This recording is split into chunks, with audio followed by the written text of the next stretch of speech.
and welcome back to Talk of the Town. Man, oh man, I have a special guest here.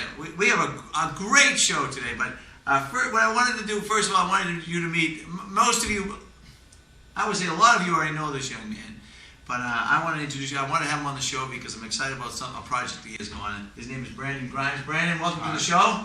Yeah. Talk of the Town. Glad to be here. I've met Brandon. We've sung in choir before, and I recently joined the Quincy Choral Society, and we're singing over there. And what I find out is we're singing at Quincy Choral. We're working on this project called the Mass for a Dawning Age. And if you look at here, you can see Mass for a Dawning Age. I know you can't see that from the picture there, but this little promotion for it. But what I found out is the gentleman that wrote a Mass for a Dawning Age is sitting right next to me. So this is based on the text of the Roman Mass. I mean, there's some famous people who have written this music in the past, right? Yes. Give us some examples of people who have written this music. Well, actually, when I originally got the idea to write this, I had done the Mozart's Coronation Mass, which is the same text of music. You had sung I had sung it with the Quincy Choral Society. Okay. As one of the soloists, and I was reading through the text, and I was like, wow, this is really dramatic stuff. Because, like, at the Unitarian Church, we did the Schubert Mass, and Beethoven wrote masses, and pretty much any composer you can name. Because the Catholic Church was about the only people to support the writing of music for many, many years. Probably always had money, right? Right, exactly. But and so that inspired you, the Quincy Choral Society, when you sang, that inspired you to write your own version of it. yes. And so you are all the folks. This is unbelievable. You look. How many pages? Those are just the chorus parts. How many pages is just the chorus part? I don't know. 50 pages. Yeah, Okay. it's around 50. And some of the folks are going to be familiar with some of the Dona Nobi song Yes. and everything. And Gloria in Excelsis. There are some pretty well-known phrases from the Mass. unbelievable. Now, Brandon, so you wrote the Mass. You use a computer? How do you do this? I used a music notating program called Finale. And I used several different versions of it, but it's a nice program. It's got its flaws certainly, but you can write in the music. I'm not a terribly good pianist, so But your mom is. My mom is, Okay. but that doesn't help me when I'm writing. So I get to put in the music that I write, And you can hear it. It plays it back. it plays it back, which is great. Especially because I didn't write it. Most composers write out a piano part and then they orchestrate it. What did you do? I didn't do the middleman. I just Bypass the middleman. What did you do? I straight off orchestrated it. And you just took this off? Well, I wrote the melody first. I wrote out all the melodies, all the solo lines, and then some of the orchestral lines I knew I wanted to hear. And then I went back after pretty much all of it was written, and I orchestrated it for my 15-piece orchestra. And so now, is this part of your senior project? Is that I heard someone say It something about that? Brandon is a senior at Milton High. Now, Yes. Tell us about that. I actually wrote it before I ever became a senior, so pretty much all of the He was notes- 4 years old when he wrote this, folks. He's a child prodigy. But What yeah, do you mean you did it before you were a senior? it was the end of sophomore year that I started it. So I wrote it sophomore year when I was 16, and then, 15, I guess. So, Of course. I could anyway. guess that. and I did it between when I was 15 and when I was 17, and then I edited it this year. And I did it as my senior project, which I needed that period to do it because I needed to copy out the chorus parts. How And many the hours did you orchestral. spend on this? I don't Thousands. even bother to count. He's accepting donations because he hasn't been able to work. Yeah. And so you put it together, Mhm. and now this month. Now, if you might be viewing this our Pro Talk of the Town prior to his performance, and if you are, Brandon, the Quincy Choral Society is going to be performing Mass for a Dawning Age at Milton High School in the beautiful auditorium up there. And On the along with the 18th Quincy of Choral, May. who else is going to be? There's going to be a group of soloists There's going to be a group of soloists. and some musicians. Yep. So including my dad.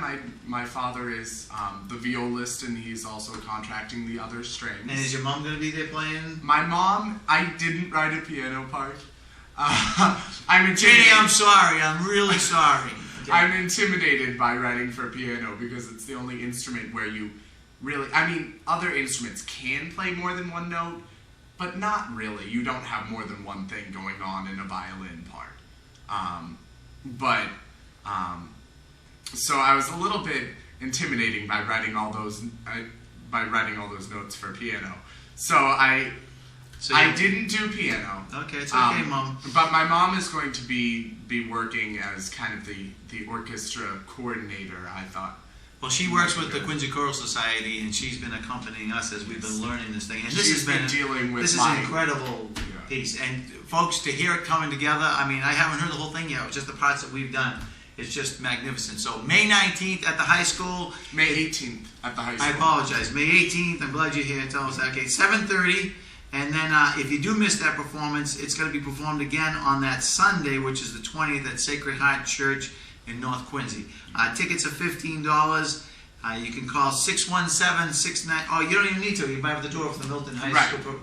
You can buy it at the door either place. Okay. There will be student and teacher discounts if you work at Milton Public Schools. If you bring your student ID, make sure you. What if you're a senior like myself? Full price. Yeah, I think so.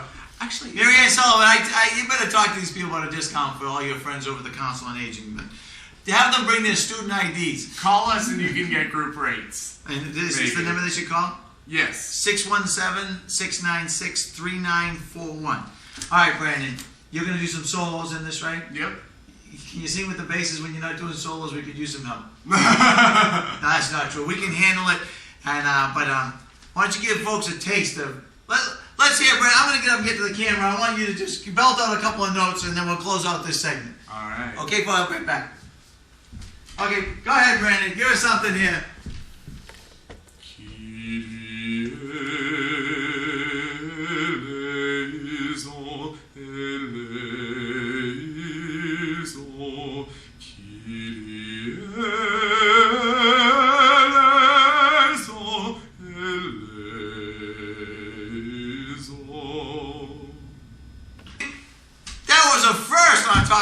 Did you hear that? Soloist, tenor, right? I mean, baritone. Baritone. But you I sing tenor at the church, but but you like being a baritone. Baritone that's your natural. That's what not a tenor. Not a tenor. Okay. So folks, that's just a little a cappella there of Brandon singing Kyrie. But when you put it together, how many people are we talking about we're going to be performing on the 18th? I'd say it's probably about 30, 40 people in the chorus, and then 5 soloists, 5 fantastic soloists. They're worth the price of admissions alone. And then a 15-piece orchestra, and then John Nichols conducting, and my mom working in whatever she has to do. And your dad on the viola. Right. Man, so folks, if you're viewing this before the 19th, you block that off on your calendar. Before the 18th. Why am I talking about? I don't know. 18th, okay? Block Friday it off on your Sunday. calendar. At Friday night, it's going to be just a totally awesome. We're very fortunate to have one of our own, someone that goes to Milton High School that has just excelled in music ability in his career. So this is a great send-off for you to go to college. You're going to go to Michigan, right? I'm going to University of Michigan next year. And they have a great music program. Yep. What's he doing it for? Vocal performance. And he's a performer. You might have seen him already. He was Gaston in Beauty and the Beast. We saw that show. So, okay, folks, we'll be back in a few minutes with our other guest, Phil Matthews, the originator of the Milton View blog spot. So stick with us. We also have Eileen Marr, the movie reviewer, coming up. So, again, we'll be right back. And thank you for watching Talk of the Town. Bye-bye. Say goodbye. Bye.